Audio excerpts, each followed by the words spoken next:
Assalamualaikum warahmatullahi wabarakatuh, pemirsa Masjid TV. Setelah datang begitu banyak pengungsi Rohingya ke Indonesia, tentu kemudian kita bertanya-tanya, siapakah mereka sebenarnya, dari mana asal-usulnya, dan kenapa mereka lari dari negaranya. Mari kita bahas asal-usul Rohingya di episode kali ini.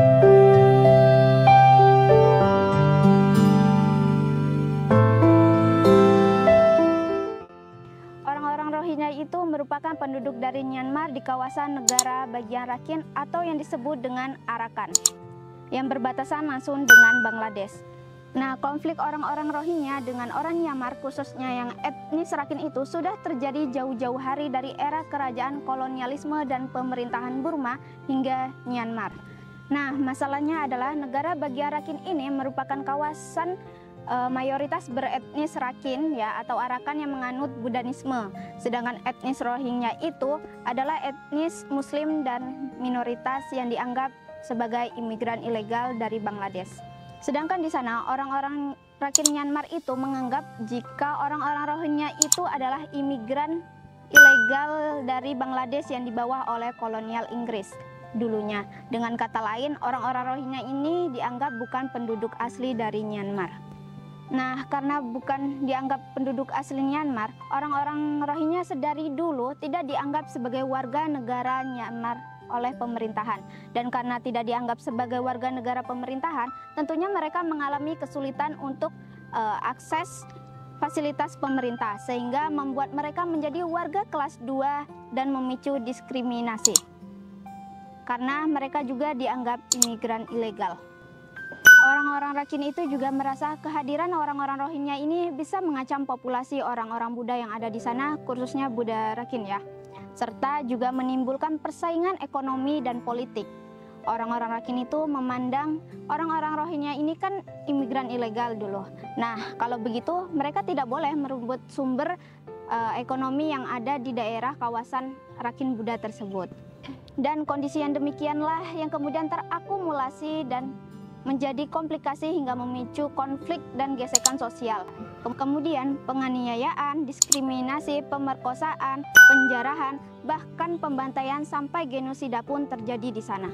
Bisa dikatakan mereka ini sejak era kolonialisme Inggris di sana sampai sekarang itu tidak mengenal kehidupan yang ideal, dan itu tentu berdampak bagi mereka dari segi sosial, psikologis, moral, dan segala aspek kehidupan Rohingya yang ada sekarang ini. Nah, karena durasi di sini, kita hanya membahas kronologi sejarahnya saja untuk memahami kenapa ada pengungsi Rohingya yang datang ke Indonesia.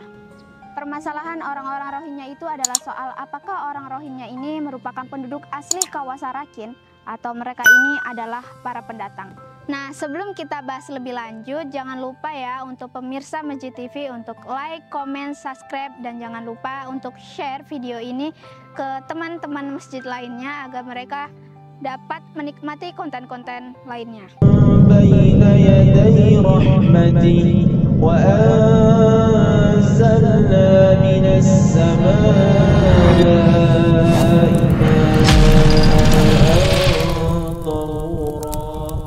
Kalau kita lihat dari sejarah, pada abad ke-15, kerajaan Buddha Arakan yang ada di Rakhine itu pernah tertarik dengan tradisi dan budaya Islam yang dibawa oleh kerajaan Benggala dan kerajaan Mongol melalui Bangladesh.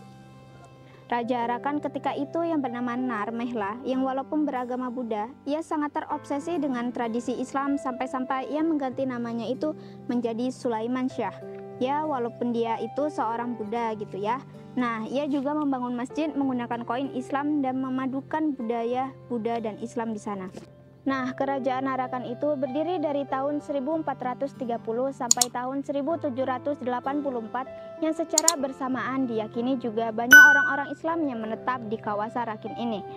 Pada waktu itu buktinya dengan ditemukan Masjid Makam Badr, sebuah kuil kuburan sufi di Aikap, yang mana kawasan itu sekarang ini disebut Setway. Dahulu teman-teman, kawasan Rakhine atau Arakan ini tidak termasuk bagian dari teritori kerajaan dari etnis Burma Myanmar, melainkan bergabung dengan kawasan teritorinya yang saat ini disebut Bangladesh. Hingga akhirnya pada tahun 1784, Raja Burma dari dinasti Konbaung yang bernama Boda, upaya itu menyerbu Arakan dan menghancurkan peninggalan-peninggalan mereka. termasuk situs-situs Islamnya. Nah, dengan jatuhnya kawasan Rakhine atau Arakan ini ke tangan etnis Burma, maka kawasan Rakhine ini kemudian dianeksasi dan dikuasai oleh bangsa atau etnis Burma, etnis yang sekarang ini menguasai Myanmar. Singkat cerita teman-teman, 40 tahun kemudian, tepatnya pada tahun 1824, Inggris kemudian mencoba menginvasi kerajaan Burma Myanmar yang saat itu Inggris juga menguasai kawasan India dan Bangladesh. Nah, pada saat inilah orang-orang Myanmar menganggap jika Inggris telah membawa masuk banyak orang Bangladesh ke kawasan Rakhine yang kemudian belakangan disebut sebagai orang-orang Rohingya.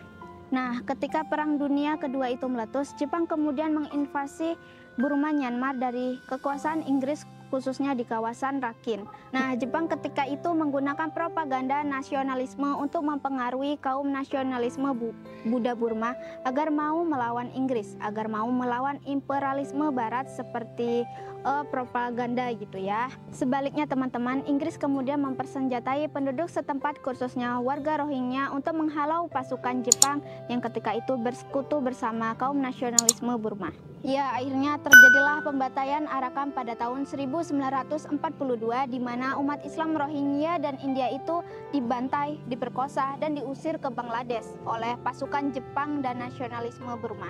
Nah, efek dari pembantaian oleh nasionalisme Burma Myanmar ini kemudian melahirkan pandangan buruk terhadap orang-orang Rohingya yang dikira oleh mereka ketika itu merupakan orang etnis yang pro-Inggris. Nah, singkat cerita teman-teman, 20 tahun kemudian ketika Myanmar merdeka pada tahun 1962, diktator militer Jenderal Ne Win itu mengambil alih pemerintah dan mulai melaksanakan agenda nasionalisnya, yang mana di saat bersamaan kondisi orang Rohingya itu juga belum jelas gimana nasibnya, apakah akan dilindungi oleh pemerintah Myanmar atau tidak. Akhirnya teman-teman, orang-orang Rohingya ini terpaksa mereka itu membuat pasukan nasionalisme sendiri seperti Front Kemerdekaan Rohingya atau RIF dengan Tentara Kemerdekaan Rohingya. Gunanya teman-teman untuk melindungi komunitas dari ancaman militer yang sewaktu-waktu bisa saja terjadi dan mengancam mereka. Dan benar saja teman-teman, pada tahun 1978, Jenderal Ne Win itu melakukan operasi yang disebut Nagamin untuk membersihkan Myanmar dari imigran gelap, dalam tanda kutip, yakni warga Rohingya yang tidak dianggap sebagai bagian dari warga Myanmar, beserta juga dengan kelompok-kelompok nasionalisme dan kelompok militer Rohingya lainnya. Gitu ya.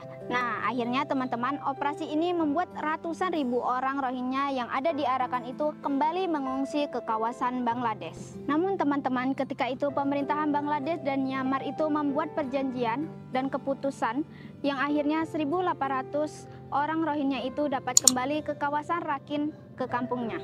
Nah, beberapa tahun kemudian, tepatnya pada tahun 1982, Jenderal Ne Win itu merancang undang-undang yang mendaftarkan etnis-etnis mana saja yang dapat disebut sebagai warga negara Myanmar. Dan Rohingya itu tidak termasuk di sana, yang mana artinya orang Rohingya sejak saat itu sudah tidak diakui dan dianggap bukan warga dan tanggungan pemerintahan Myanmar. Nah, dengan tidak didaftarkannya etnis Rohingya sebagai kewarganegaraan, itu berarti keamanan mereka itu terancam karena mereka tidak dilindungi oleh pemerintah dan mereka tidak memiliki payung hukum.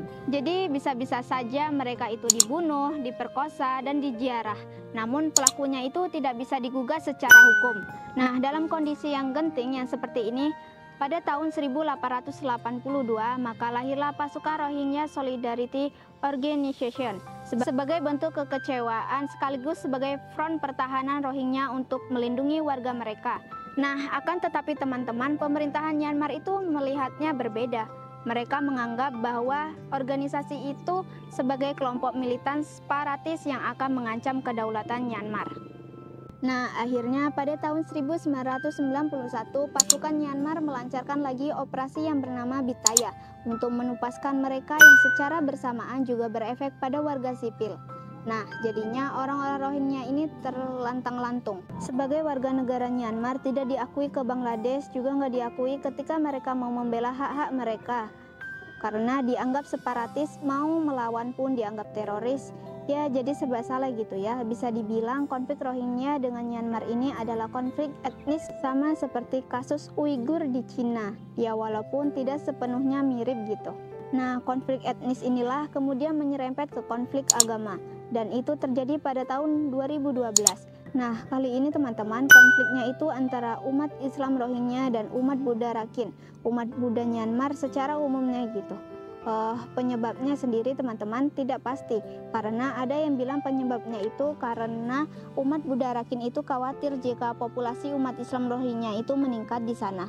Nah, ada yang bilang pula pemicunya itu karena ada kasus kriminal yang berawal dari pemerkosaan, kemudian pembunuhan, dan lalu kasusnya menyebar seperti itu.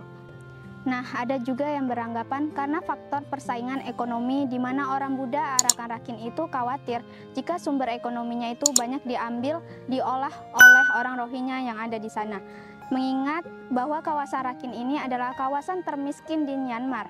Nah, tokoh Buddha yang memprovokasi umat Buddha ketika itu adalah Asih Wiratu yang membuat sebuah gerakan yang bernama Gerakan 969 yang secara paralel itu juga dianggap sebagai gerakan Islamofobia, gerakan anti-Islam atau anti-Rohingya. Namun teman-teman, bagi Myanmar dan simpatisan gerakan Buddhisme ekstrim ini, mereka itu berdalih dan mengatakan bahwa gerakan ini adalah gerakan pertahanan orang-orang Buddha dari pengaruh umat dan agama Islam secara umum. Nah, pada mulanya teman-teman, Wiratu itu mengajak umat Buddha untuk memboikot produk-produk dari umat Islam sejak tahun 2001 dan puncaknya meledaknya itu di tahun 2012 ketika mereka sudah benar-benar memprovokasi dengan kekerasan dengan main fisik seperti itu. Tahun 2013 itu secara eksplisit menyebut Wiratu itu sebagai teroris. Namun Wiratu berdalih bahwa gerakan mereka itu dibuat untuk melindungi umat Buddha, di mana secara bersamaan mereka menanamkan propaganda bahwa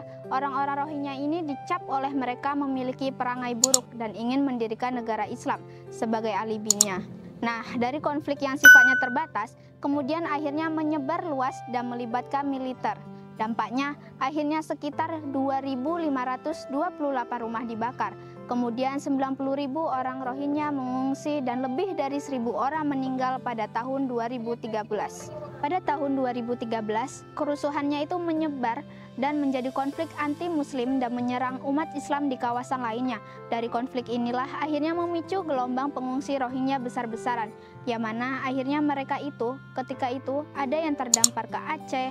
Nah, dengan kondisi demikian, maka tentu muncul kelompok-kelompok pertahanan secara militer, seperti kelompok Arakan Rohingya pada tahun 2013. Singkat cerita teman-teman, 3 tahun kemudian pasukan ARSA ini melakukan perlawanan dengan militer Myanmar dan junta Myanmar, kemudian responnya yang menyebabkan terjadinya genosida besar-besaran di tahun 2017. Nah, beberapa militer Myanmar yang membelot itu juga mengakui bahwa mereka itu diperintahkan untuk menembaki semua yang mereka lihat, entah peduli apakah dia itu anak-anak, orang tua, maupun wanita. Kondisi yang seperti itulah yang membuat lebih dari 1 juta warga Rohingya harus mengungsi ke negara lain. Salah satu wilayah pengungsi Rohingya terbesar itu adalah kampung pengungsi Kutub Palong yang ada di Cox's Bazar, Bangladesh. Nah, karena kondisi ketika itu sangat mencekam dan mencemaskan, maka tentu wajar ketika itu banyak dari kita yang berempati, karena memang mereka ini korban dari lari dari perang. Warga Aceh ketika itu menyambut mereka atas dasar nilai kemanusiaan. Para pengungsi Rohingya yang terdampar di Aceh ketika itu sampai dibuatkan aksi bela Rohingya di Jakarta. Ketika negara-negara lain menolak, pengungsi Rohingya ini menunjukkan betapa besarnya nilai luhur dan kemanusiaan bangsa kita. Namun, seiring berjalan waktu, semakin banyak pengungsi yang datang ke Aceh dan juga ke Indonesia, yang membuat kita menjadi curiga terlebih banyak kasus-kasus yang terjadi di kawasan pengungsian yang akhirnya membuat kita risih dan antisipasi. Nah, soal kenapa pada awalnya kita terima pengungsi Rohingya dan kemudian kita tolak, karena kita juga dilema. Di satu sisi atas dasar kemanusiaan kita kasihan, namun di sisi lain dengan kehadiran mereka kita jadi kasihan dengan penduduk lokal. Nah, berdasarkan sejarah dan kondisi mereka, PBB kemudian mendefinisikan orang-orang Rohingya sebagai etnis minoritas yang paling dipersekusi dan digambarkan sebagai di antara orang-orang yang paling tidak diinginkan di dunia.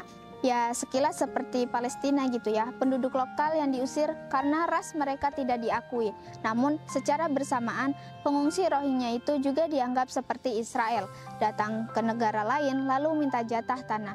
Ya, seperti terjadi di Malaysia, seperti itu. Nah, kalau ditanya apakah ini perang agama, etnis, atau konflik seperti itu, saya beranggapan jika ini adalah awal mula perang etnis yang berujung pada agama, karena pada akhirnya alasan agamalah yang digunakan oleh nasionalisme Buddha Myanmar dan pemerintahannya untuk menghabiskan Muslim Rohingya yang ada di sana. Tapi agama itu jadi alasan pelengkapnya, karena ada juga Muslim di kawasan lain seperti kawasan Yangon yang dapat hidup damai di sana. Tapi bagaimana pendapat teman-teman? Coba tulis di kolom komentar di bawah video ini. Yuk, jangan lupa ya untuk pemirsa Masjid TV untuk like, comment, subscribe, dan jangan lupa untuk share video ini ke teman-teman masjid lainnya agar mereka dapat menikmati konten-konten lainnya. وأنزلنا من السماء